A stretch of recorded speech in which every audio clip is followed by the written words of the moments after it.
ವೃಷಭ ರಾಶಿಯವರಿಗೆ ಮಾರ್ಚ್ 2ರಿಂದ 8ರವರೆಗಿನ ಈ ವಾರ ಬಹಳ ವಿಶೇಷವಾಗಿದೆ. ನಿಮ್ಮ ರಾಶಿಯಾಧಿಪತಿಯಾದ ಶುಕ್ರನು ಮೀನ ರಾಶಿಯಲ್ಲಿ ಉಚ್ಚ ಸ್ಥಾನದಲ್ಲಿರುವುದರಿಂದ ನಿಮ್ಮ ವ್ಯಕ್ತಿತ್ವದಲ್ಲಿ ಹೊಸ ಕಳೆ ಮತ್ತು ಸೃಜನಶೀಲತೆ ಹೆಚ್ಚಲಿದೆ. ಜೀವನದ ಸಣ್ಣ ಸಣ್ಣ ಸುಖಗಳನ್ನು ಆನಂದಿಸಲು ಇದು ಸಕಾಲ. ನಿಮ್ಮ ಆಕರ್ಷಣಾ ಶಕ್ತಿ ಈ ವಾರ ಉತ್ತುಂಗದಲ್ಲಿದ್ದು ನಿಮ್ಮ ಆಸೆಗಳನ್ನು ಪೂರೈಸಿಕೊಳ್ಳಲು ಇದು ಸುಸಮಯವಾಗಿದೆ. ವೃತ್ತಿಜೀವನದ ಬಗ್ಗೆ ಹೇಳುವುದಾದರೆ ಸೂರ್ಯ, ಮಂಗಳ ಮತ್ತು ವಕ್ರಗತಿಯಲ್ಲಿರುವ ಬುಧನ ಪ್ರಭಾವದಿಂದ ಕೆಲಸದ ಒತ್ತಡ ಹೆಚ್ಚಿರಲಿದೆ. ನಿಮ್ಮ ಗುರಿ ತಲುಪುವ ಹಠ ನಿಮಗಿದ್ದರೂ ಬುಧನ ವಕ್ರಚಲನೆಯಿಂದಾಗಿ ಸಂವಹನದಲ್ಲಿ ಹೆಚ್ಚಿನ ಎಚ್ಚರಿಕೆ ಅಗತ್ಯ.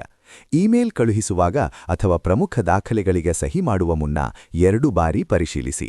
ಗುರು ಕೂಡ ವಕ್ರನಾಗಿರುವುದರಿಂದ ಹೊಸ ಯೋಜನೆಗಳನ್ನು ಆರಂಭಿಸುವ ಬದಲು ಹಳೆಯ ಕೆಲಸಗಳನ್ನು ಸರಿಪಡಿಸಲು ಗಮನ ಕೊಡಿ. ಸಹೋದ್ಯೋಗಿಗಳ ಜೊತೆ ಸಣ್ಣ ಪುಟ್ಟ ಗೊಂದಲಗಳು ಉಂಟಾಗಬಹುದು, ಆದ್ದರಿಂದ ತಾಳ್ಮೆಯಿಂದಿರಿ. ಸಂಬಂಧಗಳ ವಿಷಯದಲ್ಲಿ ವೃಷಭ ರಾಶಿಯವರೇ ಈ ವಾರದ ಕೇಂದ್ರಬಿಂದು. ಶುಕ್ರನ ಶುಭ ಪ್ರಭಾವದಿಂದ ಪ್ರೀತಿಪಾತ್ರರ ಜೊತೆಗಿನ ಬಾಂಧವ್ಯ ಬಹಳ ಮಧುರವಾಗಿರುತ್ತದೆ.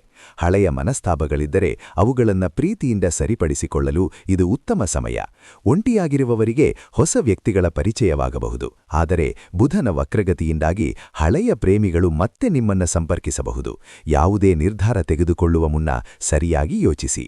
ಆರೋಗ್ಯದ ದೃಷ್ಟಿಯಿಂದ ಮಾನಸಿಕ ಶಾಂತಿಗೆ ಹೆಚ್ಚಿನ ಆದ್ಯತೆ ನೀಡಿ. ಗ್ರಹಗತಿಗಳಿಂದಾಗಿ ಮನಸ್ಸು ಸ್ವಲ್ಪ ಚಂಚಲವಾಗಬಹುದು, ಆದ್ದರಿಂದ ಯೋಗ ಅಥವಾ ಪ್ರಕೃತಿಯ ಮಡಿಲಲ್ಲಿ ಸಮಯ ಕಳೆಯುವ ಮೂಲಕ ಮನಸ್ಸನ್ನು ಹತೋಟಿಯಲ್ಲಿಡಿ. ಕೆಲಸದ ಒತ್ತಡ ನಿಭಾಯಿಸಲು ಸರಿಯಾದ ನಿದ್ದೆ ಮತ್ತು ವಿಶ್ರಾಂತಿ ಅವಶ್ಯಕ.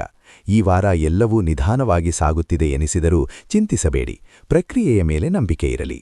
ನಿಮ್ಮ ದೃಢತೆ ಮತ್ತು ಸೃಜನಶೀಲತೆ ನಿಮಗೆ ಖಂಡಿತ ಯಶಸ್ಸು ತಂದುಕೊಡುತ್ತದೆ. ಈ ವಾರ ನಿಮಗೆ ಅತ್ಯಂತ ಶುಭದಾಯಕವಾಗಿರಲಿ.